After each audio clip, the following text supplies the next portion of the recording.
Good evening everyone. Good नमस्कार। Evening sir.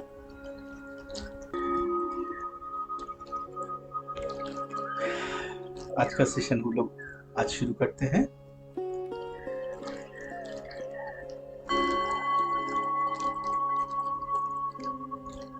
पहले हम लोग कंसंट्रेट करेंगे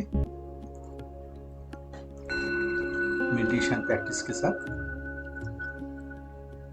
rather I should say mental exercise not meditation in fact.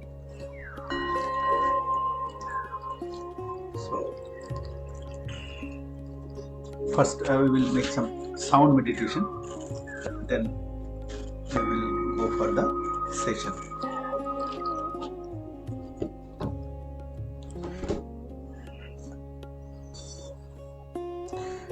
Let us sit straight. आंखों को बंद करेंगे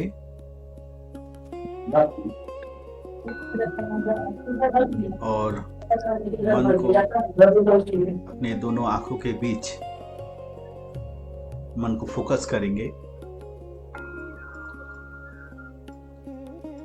और जो साउंड हम लोगों को सुनाई पड़ेगी उसे अनुसरण करने का कोशिश करेंगे।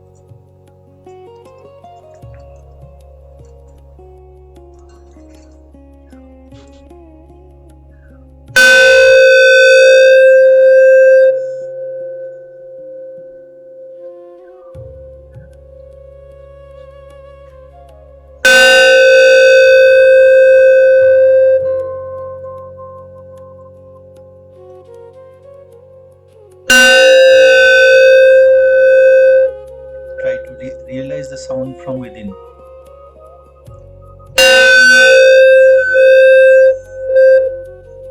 कोशिश कीजिए इस शब्द को अनुभव करने के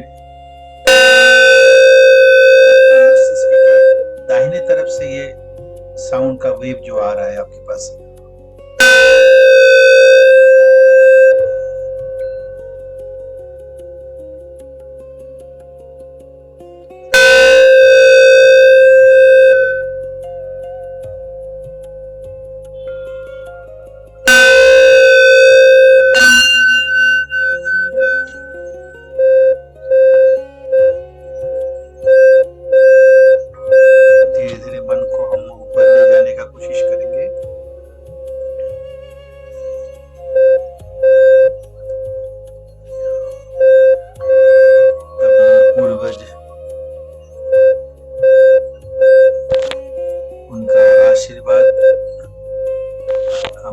करेंगे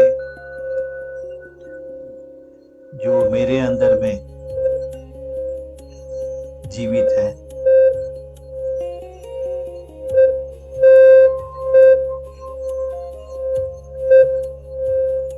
जो भी दिव्य पुरुष है उनसे आशीर्वाद हम ग्रहण करेंगे।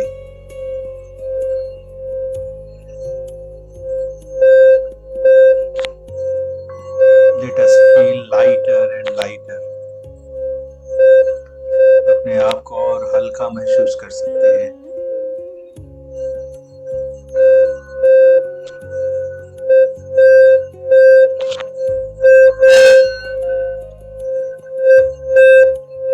As if we are moving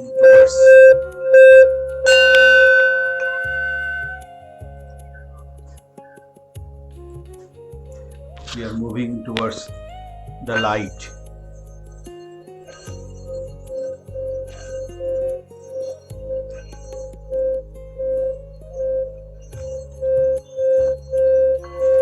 We can feel the light coming from the right side of our hemisphere.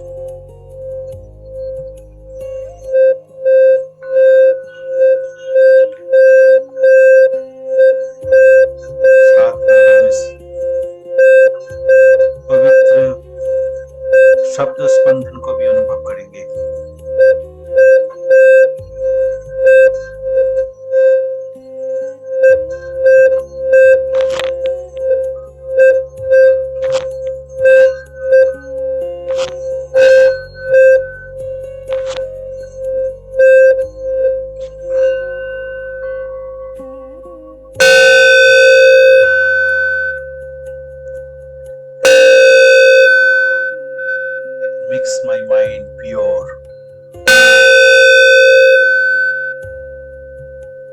makes me blessed.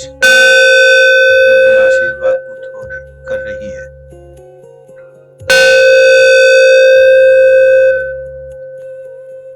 मैं एक पवित्र आत्मा हूँ। मैं आशीर्वाद पुष्ट हूँ। मैं दिव्य पुरुष द्वारा आशीर्वाद पुष्ट हूँ।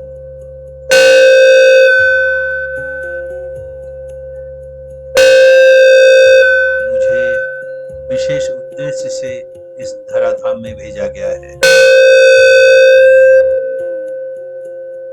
परमपिता की उस पूरा करूंगा।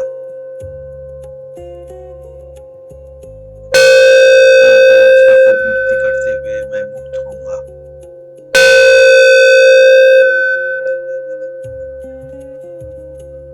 I have a great purpose of my life.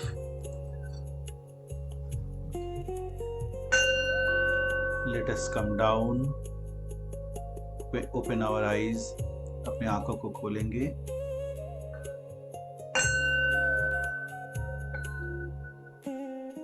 और एक डीप ब्रीथ के साथ आज के इस मेंटल एक्सरसाइज को आज समाप्त करेंगे।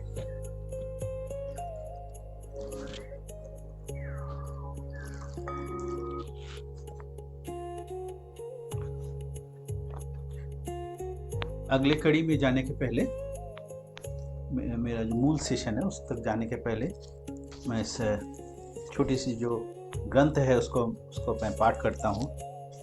मैं पहले भी आप बता चुका हूँ कि ये छोटी सी ग्रंथ सत्यानुसरण है, जिसे श्री श्री ठाकुर अनुकूल चंद्र जी द्वारा अपने एक शिष्य के इच्छा के लिए, उनकी प्रार्थना को पूरा करने के लिए एक रात में 22 वर्ष की उम्र में लिखे थे, जिसे विद्वानों ने, ज्ञानी पुरुषों ने बाद में कहा कि ये सारे धर्म ग्रंथों का, विश्व धर्म ग्रंथों का सार है।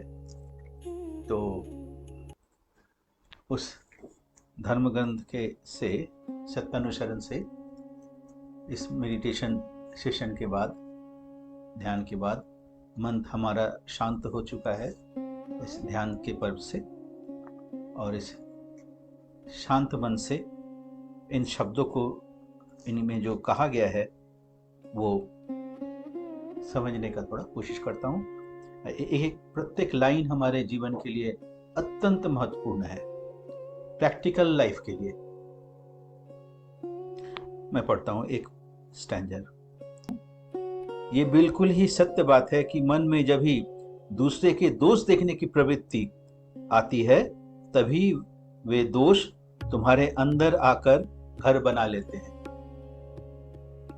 तभी बिना काल विलंब किए उस पाप प्रवृत्ति को तोड़ मरोड़ एवं झाड़ फुकार कर साफ कर देने में निस्तार है, नहीं तो सब नष्ट हो जाएगा।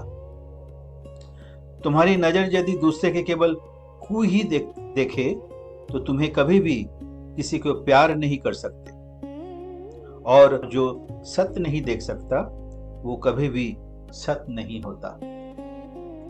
सत्य में अस्तित्व विधि। तुम्हारा मन जितना निर्मल होगा, तुम्हारी आंखें उतनी ही निर्मल होगी, और जगत तुम्हारे सम्मुख निर्मल होकर प्रकट होगा। तुम चाहे जो भी क्यों ना देखो, अंतर सहित सबसे पहले उसकी अच्छाई देखने की चेष्टा करो, और इस अभ्यास को तुम मज्जागत कर लो। कुछ सा कलंक जड़ित ही हो, दूसरे की सुख्याति नहीं कर सके तो किसी के प्रति कोई भी अभिमत प्रकाश न करो। मन ही मन तुम अपने स्वभाव से घृणा करने की चेष्टा करो, एवं भविष्य में कुछ सा नरक त्यागने के लिए दृढ़ प्रतिज्ञ बनो। परनिंदा करना ही है दूसरे के दोष को बटोरकर स्वयं कलंकित होना, और दूसरे की सुख्याति करने के अभ्यास से अपना स्वभाव अज्ञात भाव से अच्छा हो जाता है। लेकिन किसी स्वार्थ बुद्धि से दूसरे की सुख्याति नहीं करनी चाहिए, वो तो खुशामद है। ऐसे क्षेत्र में मन मुख प्राय एक नहीं रहते। ये बहुत ही खराब है और इससे अपने स्वाधीन मत प्रकाश करने की शक्ति ही खो जाती है। इसमें जो मूल बात है इसको मैं 2-4 शब्दों में थोड़ा सा व्याख्या करने की कोशिश करूं। ऐसे आप सभी जानते हैं, इसको नए तरीके से बताने की कुछ आवश्यकता नहीं है। आप सभी लोग विद्वान हैं, शिक्षित हैं, ज्ञानी हैं, समझदार हैं। मैं क्या समझाऊंगा, फिर भी मैं अपने अनुभव को आपके साथ शेयर कर रहा हूँ, साझा कर रहा हूँ। इसमें कहा गया है कि दूसरे के दोष देखने की प्रवृत्ति को मन से हटा दो। बार बार इसी को कहा गया है। इसके पीछे क्या कारण है, इससे क्या होता है? इसमें जो कहा जा रहा है, परनिंदा करना यानी कि दूसरे के दोष देखना, इससे क्या होता है? उस दोष को बटोर कर स्वयं ही कलंकित होना। ऐसा क्यों होता है?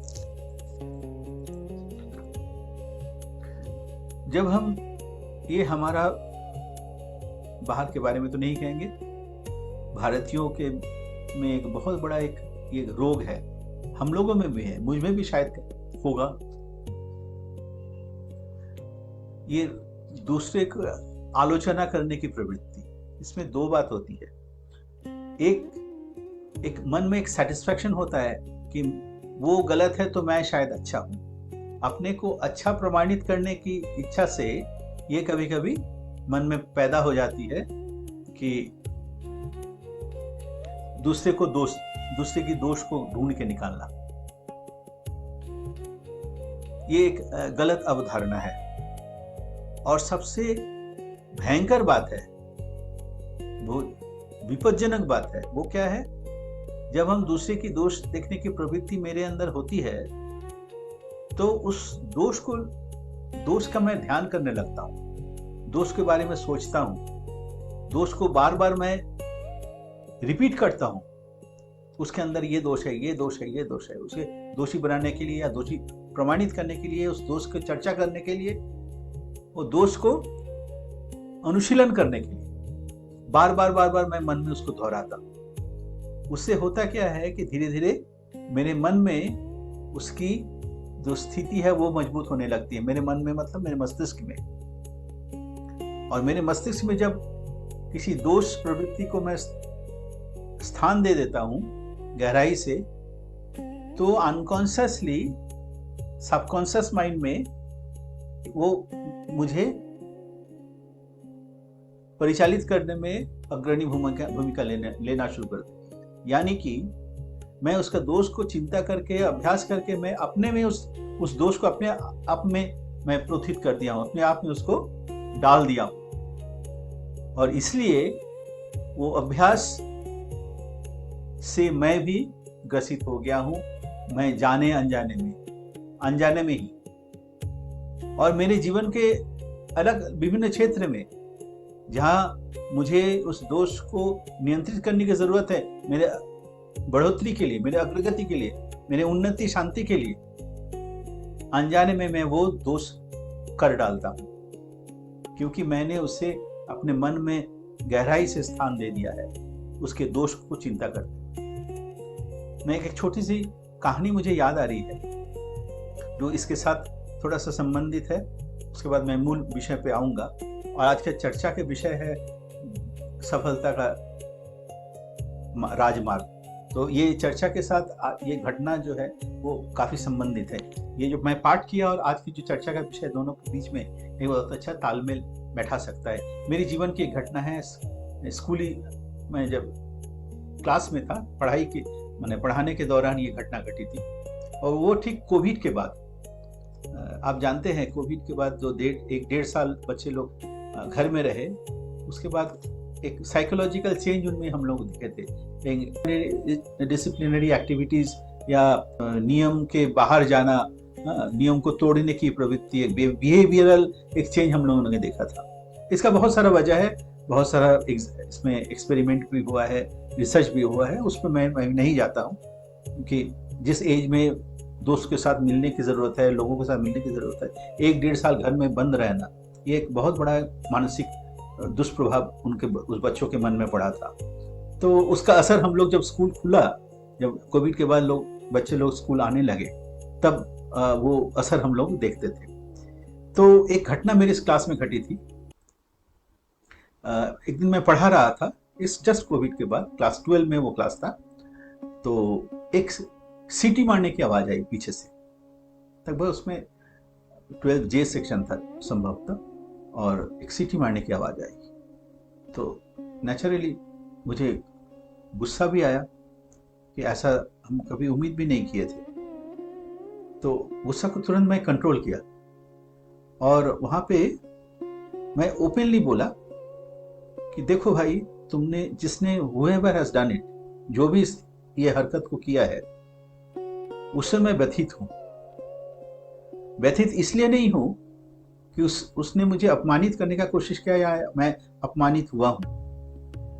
उससे भी ज़्यादा मैं व्यथित इसलिए हूँ कि उसने जो आचरण किया, एक नियम के विधि के खिलाफ हो गया, एक क्लास का जो डिसिप्लिन है उसको उन्होंने तोड़ने की कोशिश की, अन्याय काम किया।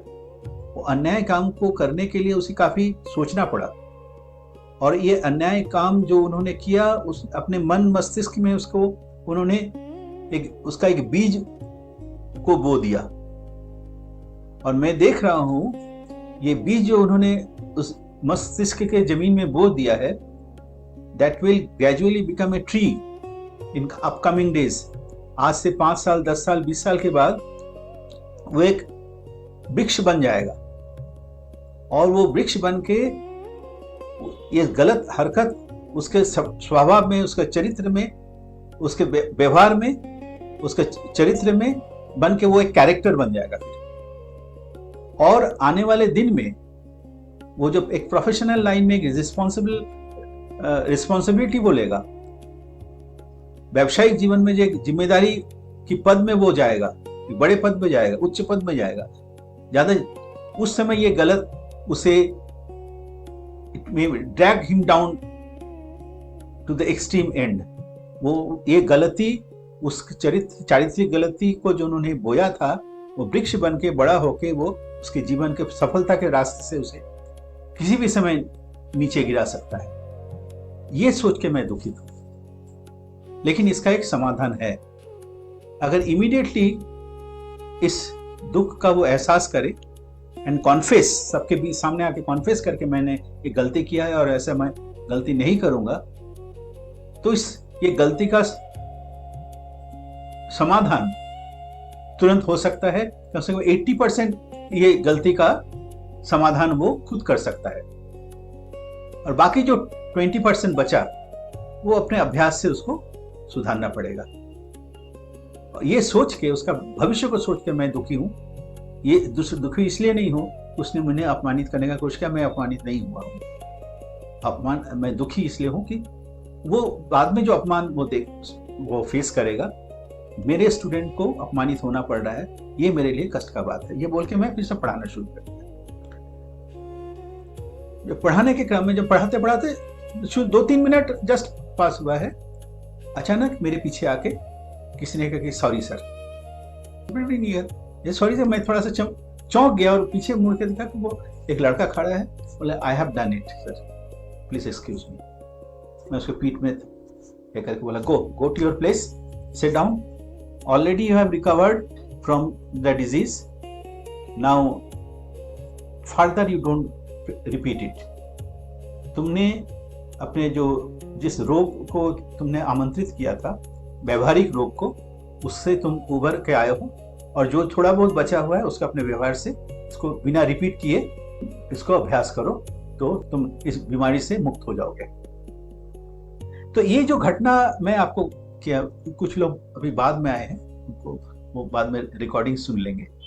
ये जो घटना घटा, अभी जो पढ़ाई हमने किया, उसमें हमने देखा कि किसी गलत अभ्यास को हम, या किसी की आलोचना करने में, किसी गलत अभ्यास को हम, गलत चीज को हम जब अभ्यास करने लगते हैं, दूसरे की गलती को ढूंढते हैं एग्जाम्पल के तौर पर, तो वो गलती धीरे धीरे हम उस गलती में ग्रसित हो जाते हैं और वो मुझे ऐसा जगह पे ले जाता है कि विशेष समय में वो गलती हम खुद कर बैठते हैं। और इसीलिए शास्त्र में इसको पाप कहा गया है। इतना व्याख्या उन्होंने नहीं दिया, लेकिन क्या है कि किसी का गलत सोचना, गलत करना पाप है। पाप इसलिए पाप होता है जो काम से मुझे पतित करता है। This is a practical life experience and practically it takes place in our life that drags me down, that comes as a barrier in my progress. हमारे प्रगति के रास्ते में एक साइकोलॉजिकल बैरियर के तौर पर ये आता है। तो इसलिए मैं एग्जाम्पल को दिया इसके पार्ट के साथ। इसे एग्जाम्पल मुझे याद आ गया कि इसके लिए रिलेवेंट एग्जाम्पल होगा, और किसी को अगर इस एग्जाम्पल से थोड़ा बहुत मदद मिल जाए तो ये जो मैंने किया इसके लिए। और दूसरा बात, केवल जो वो मैं उस लड़के के मन को मैं जीतना चाहता था। हालांकि गुस्सा उस समय आया, वो जो क्लास ने व्हिस्लिंग किया उससे मुझे गुस्सा जरूर आया, लेकिन गुस्सा को मैं कंट्रोल किया। अगर मैं उसको पनिश करता हूँ, मैं थोड़ा मोटा मोटी लोकेट कर लिया था किस जोन से आया, 2-3 लड़कों में से ही कोई किया है। अगर उसको पनिश करता तो उसके अंदर में एक एग्रेशन आ जाता मेरे प्रति। मैं उसको विन नहीं करता, मैं उसको जीत नहीं पाता। मेरा उद्देश्य था उस गलती को उसमें से हटा देना, गलती से उसको मुक्त करना। डर से ये बात नहीं उतना हो पाता जितना कि प्यार के डर से होता है। मैं उसको रियलाइज कराने का कोशिश किया, उसमें मैं सक्सेस रहा कि ये काम करने से तुम्हारा जो हानि हुआ, उस हानि से मैं दुखित हूं, व्यथित हूं, ना कि तुमने मेरे क्लास में किया, मैं अपमानित बोध कर रहा हूं। तो ये एहसास जब उसमें मैं डालने में सफल हुआ, तो मेरे समझ से ये काफी इफेक्टिव होगा। और इसका इफेक्ट इसीलिए मैं कह रहा हूं कि 2-3 साल के बाद उसके बैचमेट्स लोग मेरे हमसे मिलने आए थे, और उन्होंने उस घटना को फिर से जिक्र किया। तब मेरे दिमाग में ये जाके बहुत फिर से याद किया कि हाँ, ये घटना इतना असर पड़ा था। वो लोग कहे, वो लड़का तो नहीं आया था, लेकिन उसके दोस्त लोग कहे। हम लोग प्राय कॉलेज में इस चीज को चर्चा करते हैं कि वो घटना जो हम लोग के साथ घटा था, आपने ऐसा उसको ट्रीट किया था। They remember still now, that means it affects the whole class. तो ये मैं अपनी प्रशंसा के लिए मैं नहीं कह रहा हूँ, मैं कह रहा हूँ कि इससे मेरा और मेरे करीबी जो लोग हैं उनका लाभ होता है। तो ये सफलता का एक मार्ग हम कह सकते हैं। Now let us come to the our point, जिस पे आज हम चर्चा करने वाले हैं।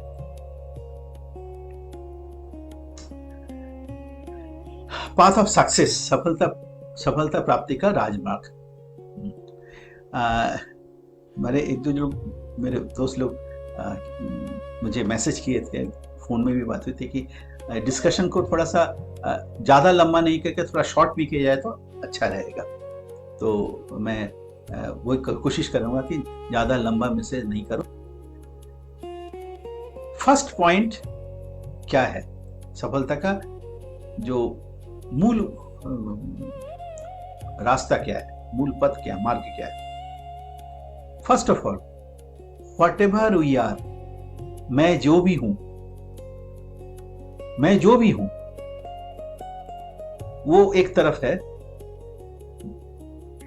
जो मुझे आदर्श लगता है, जो सही लगता है, और सही लगने का उपाय क्या है, जैसे मैं सही हूं या मेरा पोशाक सही है, ये देखने का क्या उपाय है। Unless I stand in front of mirror, मैं जब तक एक आईना के सामने नहीं, एक मिरर के सामने में नहीं खड़ा, तो मैं अपने आप को नहीं देख सकता। जीवन में चलने के लिए भी एक मिरर की जरूरत होता है हमेशा। वो किताबी आदर्श वाली किताब से नहीं होगा, एक लिविंग आइडियोलॉजी, जो आइडियोलॉजी का जो गुण का एक मूर्त स्वरूप मेरे सामने में कोई हो, तब जाके उनके सामने जब मैं खड़ा होता हूं, तब मैं अपने आप को प्रकृत रूप से देख सकता हूं। तो चरित्र को देखने के लिए आईना के रूप में एक लिविंग आइडियल की जरूरत है, आदर्श पुरुष की जरूरत है, जिसके सामने जाके मैं अपने गलती को देख सकता हूं। तो जो उनकी इच्छा को पूरा करने के लिए उनके द्वारा अप्रूव्ड जो चिंता है, जो कर्म है, जो वाक्य है, वो मैं करता जाऊं। मैं अंदर से जो भी हूं उसको ध्यान नहीं देके जो सही चीज है, यानी कि जो आदर्श द्वारा अनुमोदित है, अप्रूव्ड है, उसको जोर के साथ एक अपने फोर्स के साथ करते जाना, उनकी इच्छा को पूर्ति करने के लिए। जैसे एक संतान को लिए पहली आदर्श को न कि माता पिता की इच्छा को अगर वो पूर्ति अंदर से, वो व्यवहारिक तौर पर चारित्रिक रूप से जो भी हो, ये माता पिता की इच्छा को अगर वो पूर्ति करने की एक ज़ील उसके अंदर पैदा हो जाए, उसका उन्नति का राजमार्ग अपने आप खुल जाएगा। This is number 1। एक लोगों के साथ हम जो बिहेव करते हैं, वार्तालाप करते हैं, अभी जो मैं घटना को मैं सामने में रखा, वहां पे मैं इंपॉर्टेंट नहीं था, मेरे साथ क्या व्यवहार किया वो मेरे लिए उस समय के लिए मैं अपने आप को कंट्रोल कर पाया कि मैं वहां पे महत्वपूर्ण नहीं बना। मेरे लिए महत्वपूर्ण बना कि एक हायर गोल ऑफ लाइफ, जीवन का एक बड़ा उद्देश्य मेरे लिए, उद्देश्य क्या था, उस बच्चे को, उस लड़के को एक सही रास्ते पे ले जाना, ना कि मेरी अहंकार को वहां पे प्रतिष्ठित करना। अहंकार मेरे लिए प्रोमिनेंट हो जाता तो मैं उसको सजा दे सकता था, मेरा अधिकार है, मैं कर सकता था, लेकिन वो नहीं करके मैं सोचा कि नहीं, इसे ऐसा हम ट्रीटमेंट करें ताकि इसके अंदर में दिल से इसको एहसास हो कि उसने गलती किया है और उसका रास्ता जो है वो ओपन हो जाए। तो फॉर द गुड कॉज, उस आइडियल के तरफ उनको विन करना, ना कि टुवर्ड्स मी, मेरे तरफ विन करना मेरा उद्देश्य नहीं था। अगर मेरे दिमाग में रहे कि नहीं, सबको मैं ऐसा व्यवहार करूंगा, जिससे ऐसा आचरण करूंगा, ऐसे वाक्य बोलूंगा, ताकि हायर गोल ऑफ लाइफ यानी लिविंग आइडियल जो हमारा जो मास्टर है, उनके प्रति लोगों का आकर्षण या उनका जो उनके अनुसार मैं लोगों से व्यवहार करूं, ना कि मेरे खुशी के लिए मैं। अगर उनका खुशी मेरे खुशी है तब तो कोई बात नहीं है, तब तो ठीक है, लेकिन मेरे मन में मेरी खुशी और कुछ है, लेकिन वो खुशी आदर्श की खुशी के साथ कॉन्फ्लिक्ट कर रहा है, तो मैं आदर्श का जो जिसमें खुशी है उसी के लिए मैं लोगों के साथ व्यवहार करूंगा, ताकि वो आदर्श के प्रति समर्पित हो या उनके प्रति वो सिंपैथाइज्ड हो। तो उससे मेरा भी मंगल होगा, उनका भी मंगल होगा। मेरे अंदर में बहुत सारी कुछ भी व्यवहारिक गलतियां हो सकती है, जो उचित है, जो आदर्श है, उसको फैनेटिकली करते जाना। इससे क्या होगा, अभी जैसे मैं एग्जांपल दिया, वो जो आइडियल है वो मेरे अंदर में धीरे धीरे ओवरराइड कर जाएगा over the my bad behaviour, bad. Next point क्या हो गया, profitable investment of the passionate Dzire.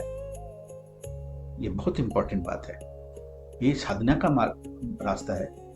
बड़े बड़े सन्यासी, बड़े बड़े लोग साधना जो का बात किया जाता है, in fact this is Sadhana only. दुनिया में वो किस साधना बोल के, यही है साधना। क्या है, how to win over my passions, हमारे प्रवृत्तियों पे विजय प्राप्त करना। ये क्या है, मैं शायद पिछले क्लास में भी इसको डिस्कस किया था, मैं उसको फिर रिपीट कर रहा हूँ। यहाँ पे बहुत वो इंपॉर्टेंट इशू के रूप में वो उभर के आया है। प्रॉफिटेबल यूज, इसका लाभजनक व्यवहार। जैसे मेरे अंदर में क्रोध है, लोभ है, काम है, मद है, मोह है, मात्सर्य है, ये सब ये जो रिपु है सभी व्यक्ति के अंदर में रहता है, रहना ही है। इसके बिना व्यक्ति का अस्तित्व ही नहीं रह सकता है। निर्भर करता है क्या ये मेरे नियंत्रण में है या मैं इनके नियंत्रण में हूं। ये दो बात आ जाती है, क्या मैं इनके नियंत्रण में हूं या ये मेरे नियंत्रण में है। प्रकृति के क्रम में ये सारी प्रवृत्तियां मुझे दी गई है। कहा जाता है, श्री रामकृष्ण ने कहा था, ईश्वर ने तुम्हें ये 5 नौकर दिया है, काम क्रोध मद मोह लोभ मात्सर्य, 6 नौकर दिया है, उससे तुम काम अदा करने के लिए, लेकिन तुम उसका नौकर बन जाओगे तो फिर वो तो तुम्हारे ऊपर राज करना शुरू कर देगा। नौकर कहने का मतलब है उस दृष्टि से नहीं, उसे तुम्हारे मंगल के लिए व्यवहार करने का लिए उन्हें दिया गया है, ताकि तुम्हारा मंगल के लिए वो यूजफुल हो। फॉर एग्जाम्पल, क्रोध, क्रोध एक प्रवृत्ति है। क्रोध का इस्तेमाल करके, गलत व्यवहार करके, क्रोध अगर मेरे ऊपर हावी हो जाए, क्रोध में, जैसे ये घटना, क्लास वाली घटना मैं बता, क्रोध अगर मेरे ऊपर हावी हो जाता तो मैं उसको पनिशमेंट देके उसको स्कूल से, क्लास के बाहर करता, स्कूल के बाहर करवा देता, मिसबिहेव करने के लिए। वो अधिकार दिया गया है, कर सकता था, किसी भी दिया जा सकता था, फॉर एग्जाम्पल। लेकिन उस समय किसी भी तरह से मैं क्रोध पे मैं हावी हुआ, तो उस क्रोध को मैं कन्वर्ट किया फॉर द गुड कॉज, उस आदर्श के लिए मैं कन्वर्ट किया, इस्तेमाल किया। वो एक अलग इशू है।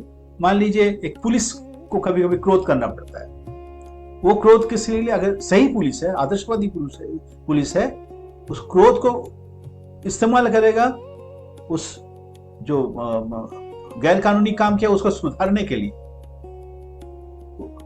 उसको अननेसेसरी पनिशमेंट देने के लिए नहीं, ऐसा वो पनिशमेंट देगा ताकि वो सुधर जाए। क्रोध उस पर अगर हावी हो गया तो मारपीट के उसको पैर टांग तोड़ सकता है, माथा फोड़ सकता है। जितने क्राइम की घटनाएं घटती है वो सारा प्रवृत्ति के अभिभूति से होती है। उसी तरह से काम एक प्रवृत्ति है जो सबके अंदर में है, और सबसे पावरफुल प्रवृत्ति है काम पे अगर नियंत्रण हो जाए तो एक पवित्र दाम्पत्य जीवन में एक ईश्वरीय गुण संपन्न देव पुरुष का भी जन्म दिया जा सकता है। और वो नियंत्रण ऐसा नहीं होता है, वो दीर्घकालीन अभ्यास के जरिए होता है, ये ideal centric go of life से होता है। मैं अपने आप अच्छा समझता हूं तो उस अच्छे में बहुत सारी गलतियां आ जाती है, उसको सुधारने के लिए अगर कोई व्यक्ति नहीं रहे तो वो सुधारना बहुत मुश्किल है। तथाकथित ज्ञान से वो नहीं हो पाता है। ज्ञान को वेरीफाई करने के लिए हर एक मोमेंट पे एक व्यक्ति का जरूरत है, ईश्वर गुण संपन्न व्यक्ति, जिसके पास जाके मैं अपनी गलती को सुधार सकता हूँ। तो this is called profitable investment of the patience. ये जरूरी है, ये अगर हो जाए तो आदमी की, व्यक्ति का जो विकास है वो कोई भी नहीं रोक सकता है। एक बहुत मजेदार चीज है, मुझे ये चीज मिला, ना के साथ जिसका बहुत गहरा प्यार है और नहीं होता के साथ काफी आंतरिकता है। जो एक एग्जाम्पल के तौर पे कहा गया है, किसी की और बहुत खूबसूरत पत्नी होती है, पत्नी के साथ जैसे प्यार होता है, ना के साथ वैसा ही प्यार है, और संभव नहीं है, मैं नहीं कर सकता हूँ वो। जैसे एक थोड़ा सा मैं लाइट में कह रहा हूँ, साले साहब के साथ काफी दोस्ती रहती है, साले साहब के साथ दोस्ती काफी अच्छी रहती है लोगों को। वो दोस्ती जैसी है उस तरह से हमसे होगा नहीं, मैं नहीं कर सकता के साथ वैसा ही दोस्ती है जैसे साले के साथ रहता है, और ना के साथ दोस्ती है करीब प्यार ऐसा है जैसे पत्नी के साथ रहता है। तो ये अगर किसी के मन में आ जाए, किसी की ये भावना आ जाए, तो आगे बढ़ना बड़ा मुश्किल हो जाता है। सो ना नहीं संभव है, इसके साथ दोस्ती नहीं करनी है। ये थोड़ा सा मैं लाइट मूड में बोला। एक चारित्रिक लक्षण क्या है, जो सक्सेसफुल पर्सन होता है उनके चारित्रिक लक्षण क्या होता है? एक बहुत बड़ा चारित्रिक है, वो अपने आप को मैं देख सकता हूँ, क्या मेरे अंदर में ये है? क्राइसिस के समय जब ऑपोजिशन आएगा, अगर मुझे ये चीज इस जगह पे जाना है, मैं इसके साथ कॉम्प्रोमाइज नहीं करूंगा, या इस रास्ते में किसी भी हालत में इस रास्ते से मैं भटकूंगा नहीं, अगर मैं उसको समझ लिया कि ये सही चीज है, तो उसमें जब बाधाएं आएंगी तो मेरे अंदर में उस रास्ते में चलने की प्रवृत्ति, जो इच्छा जो है, और प्रबल होगी। और अच्छे रास्ते में चलने के क्रम में अगर बाधा आती है, और बाधा के दौरान मैं अगर कमजोर पड़ जाता हूँ, जाने की इच्छा, उस रास्ते में चलने की इच्छा मेरी समाप्त हो जाती है, तब ये समझा जा सकता है कि मेरे अंदर में सफलता की संभावना बहुत कमजोर पड़ गई है। ये सेल्फ टेस्ट है। ये जब बाधा आएंगी, बाधा को और भी बाध्य करने की इच्छा मेरे अंदर में प्रबल होगी, ना कि मैं उसके पास मैं घुटने टेक दूंगा। तो ये एक बहुत बड़ा लिटमस टेस्ट है, whether I am on the path of success or not. और एक बहुत बड़ा क्लू है, क्या है? क्राइसिस जब होती है, जब समस्या पैदा होती है, समस्या के अंदर में ही वो सफलता का मार्ग ढूंढ लेते हैं। फॉर एग्जाम्पल, जब रेडियो का आविष्कार हुआ था, जगदीश चंद्र बोस जब कलकत्ता यूनिवर्सिटी में एक रिसर्च कर रहे थे, उनके दिमाग में आया कि हम लोग जो ट्रांसमिशन करते हैं, शब्द वार्तालाप करते हैं, वो वायर के थ्रू होता है। वायरलेस ट्रांसमिशन का तब तक कोई आविष्कार हुआ नहीं था, या हम लोग क्या बिना तार का, क्योंकि तार फिजिकली तार बिछाना ये तो हर जगह संभव नहीं है, क्या मैं वायरलेस ट्रांसमिशन अगर हो तो काम काफी अच्छी होगी, क्योंकि डिपार्टमेंट टू डिपार्टमेंट हम लोग आपस में बातचीत कर पाएंगे, डेटा ट्रांसफर कर पाएंगे, मैसेज ट्रांसफर कर पाएंगे। ये समस्या उनको दिमाग में आया। जैसे दिमाग में ये समस्या आया, इस समस्या का हल भी उन्होंने ढूंढा, and he has invented wireless transmission.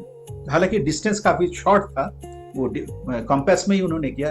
अब आज जो हम वाईफाई की बात करते हैं, उसका शुरुआत उस समय हुई थी, बिफोर इंडिपेंडेंस।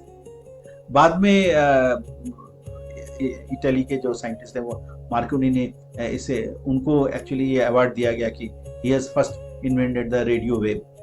क्यों ऐसा हुआ था कि जगदीश चंद्र बोस ने किसी तरह का उसमें पेटेंट नहीं कराया, अधिकार प्राप्त करने के लिए उन्होंने उसको सर्टिफाई नहीं करवाया।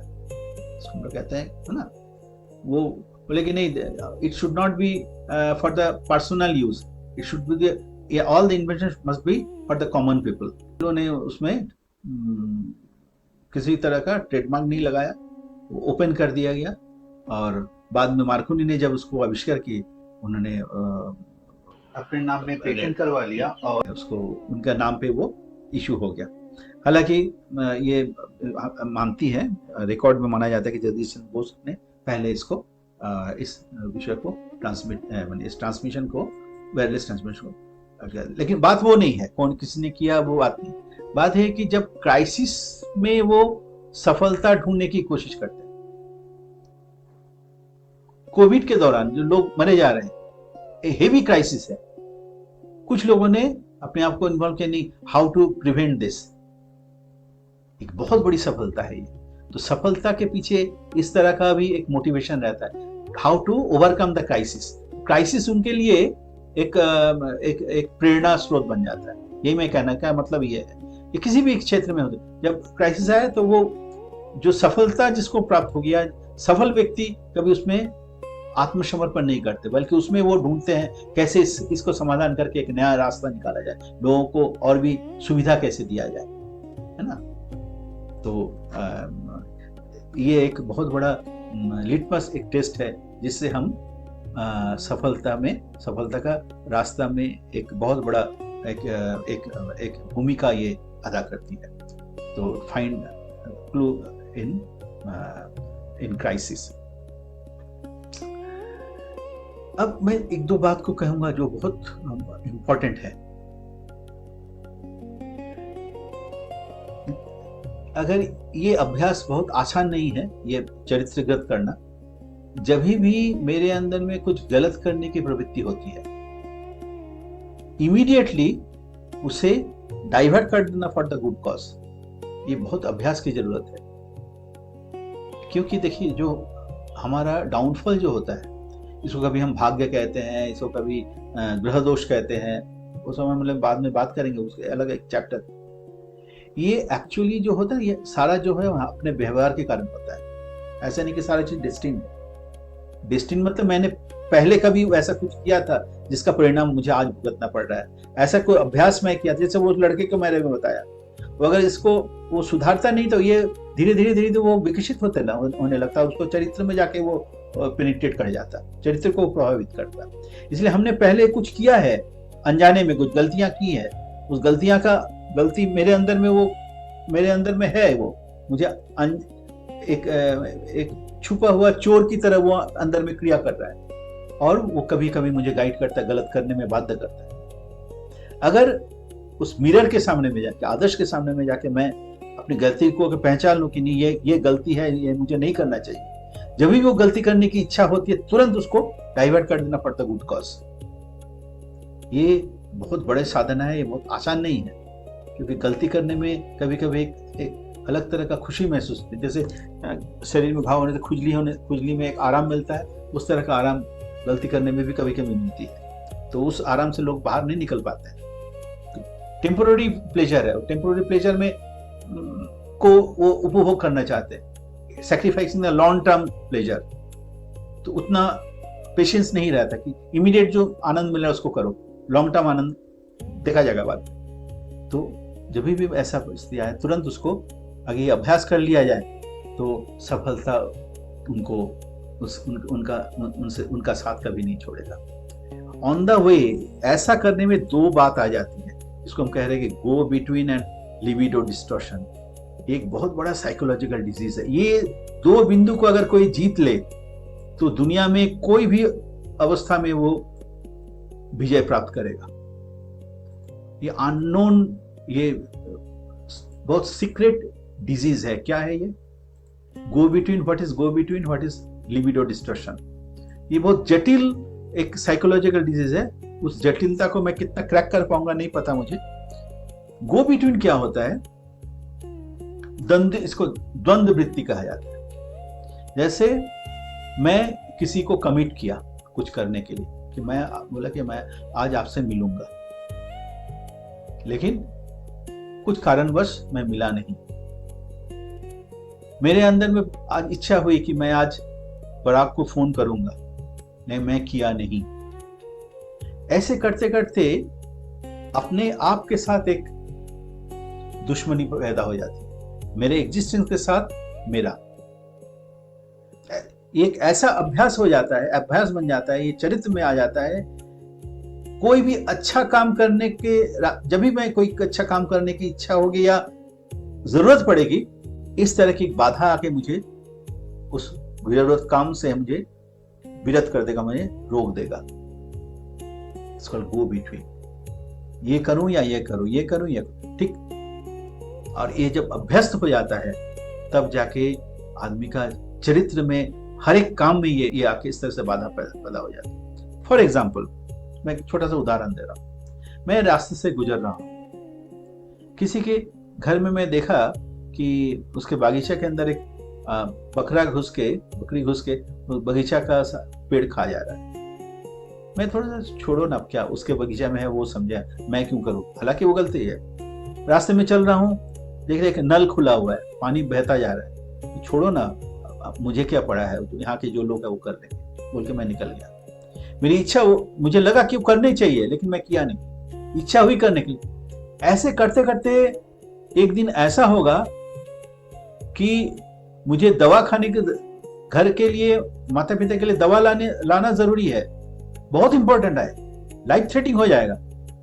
फिर मुझे कहा नहीं, ऐसा कोई बात नहीं है, बहुत जरूरी नहीं है, कल देख लेंगे। और कल फिर आया नहीं। थोड़ा सा बात को समझने की कोशिश की। ऐसा बिहेवियरल एटीट्यूड हमारे अंदर में डेवलप किया जाता है, ऐसा कैरेक्टर हमारे अंदर में।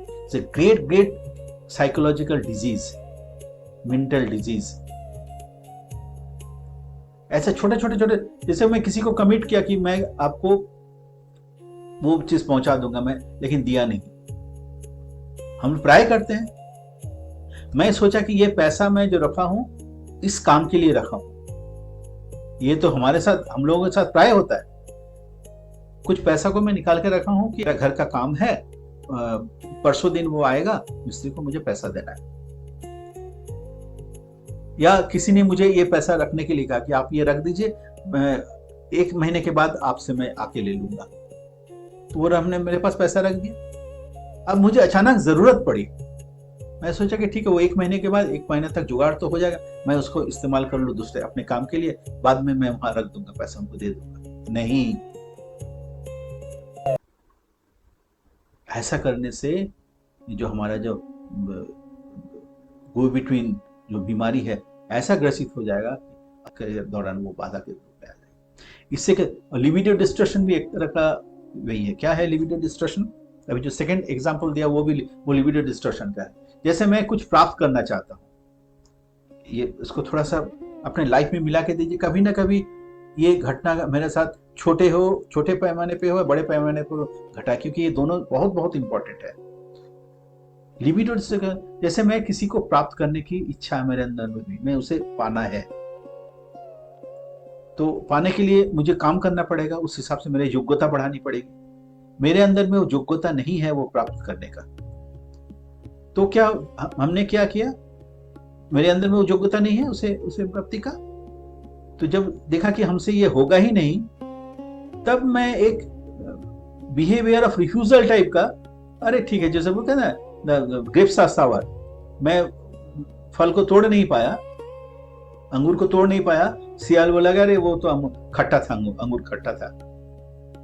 ये मैं उसको प्राप्त करने में असमर्थ रहा, और एक तरह से उसे मैं वो सब डिनायल करके मैं चलता रहा, वो बेकार है, वो है नहीं, लेकिन मन में इच्छा है।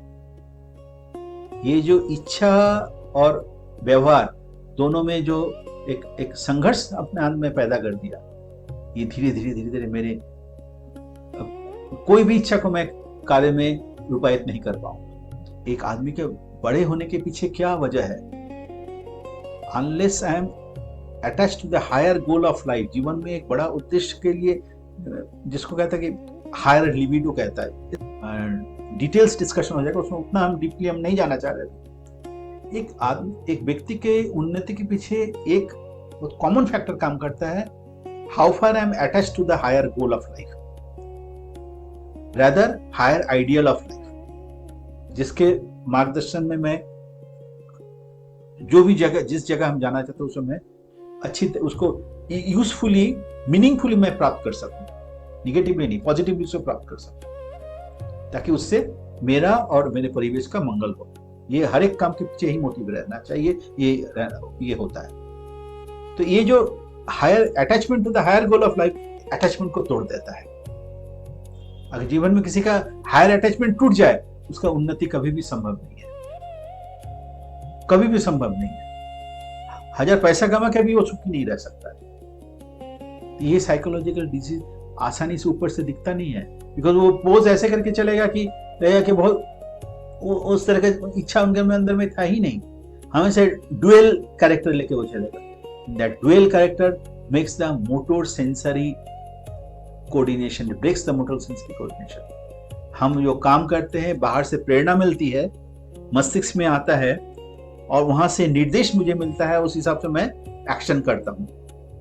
ये जो sensory nerve and motor nerve मुझे एक्शन कराता है, सेंसरी नर्व इंपल्स बाहर से लेते, प्रेरणा मुझे मिलती है, मस्तिष्क में जाता है, प्रोसेस होता है, मस्तिष्क बोलता है ना तुम ये काम करो। ये कोऑर्डिनेशन अगर ब्रेक कर जाए, जीवन में सफलता कभी भी नहीं आएगी, अच्छा मौका वो गवा देगा।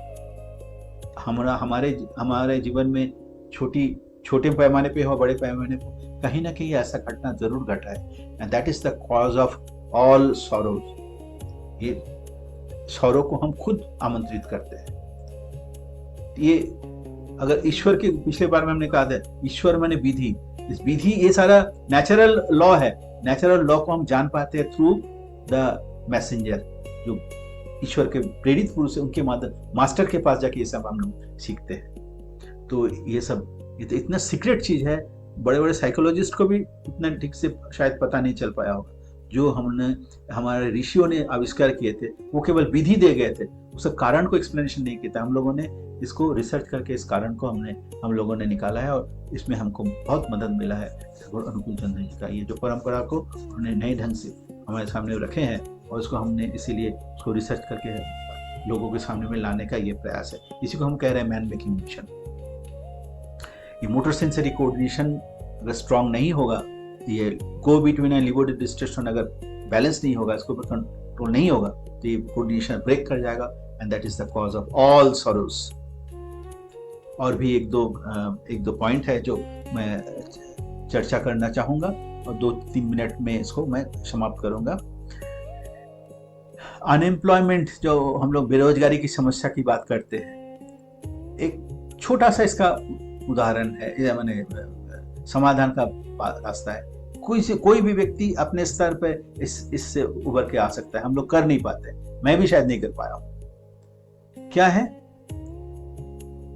First of all let us find the problem of the society और प्रॉब्लम अराउंड मी। हमारे आसपास में किसकी समस्या है, क्या समस्या है, लोगों को कष्ट क्या है।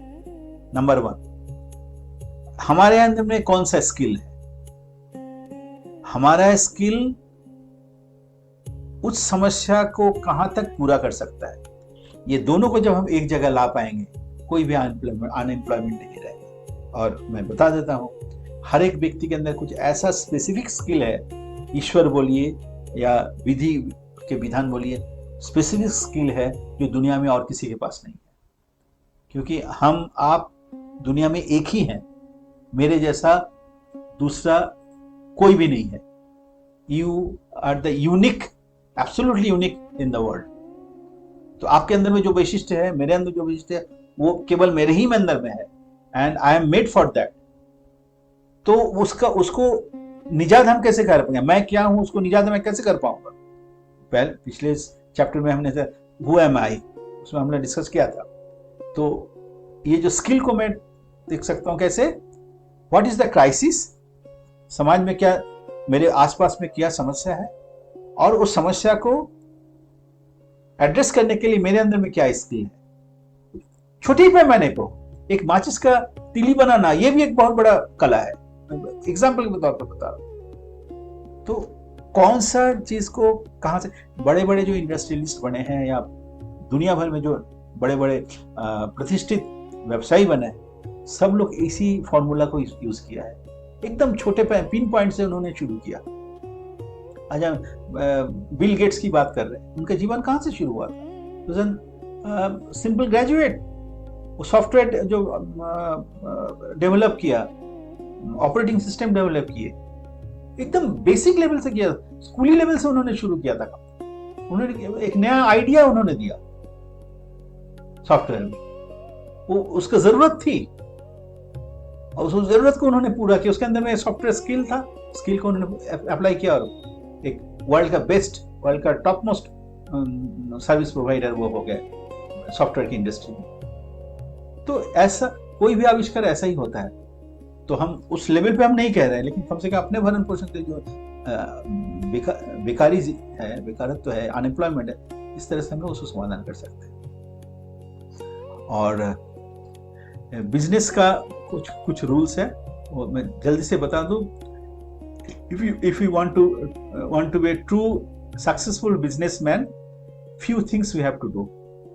Well behavior with the customers, number 1.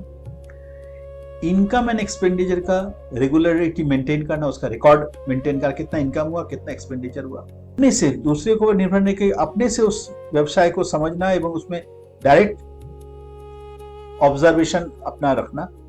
4th है, अभी जो मैं लिबिडो डिस्टेशन और गो बिटवीन का बात किया, इफ आई गिव वर्ड्स, अगर मैं किसी को वर्ड्स दूं तो उसको पूर्ण रूप से रक्षा कर। कोई भी सक्सेसफुल व्यक्ति में आप अगर उनका जीवन को देखिए, they always keep their words. मेरे अंदर में गलती, इसको मैं अभी तक सुधार नहीं पाया, मैं टाइम पे नहीं बैठ पाता हूँ, कोशिश कर रहा हूँ, प्राय फेल कर जाता हूँ। 1 बजे मिलना है तो कभी 1:05 हो जाता है, ये मैं कोशिश कर रहा हूँ सुधारने का।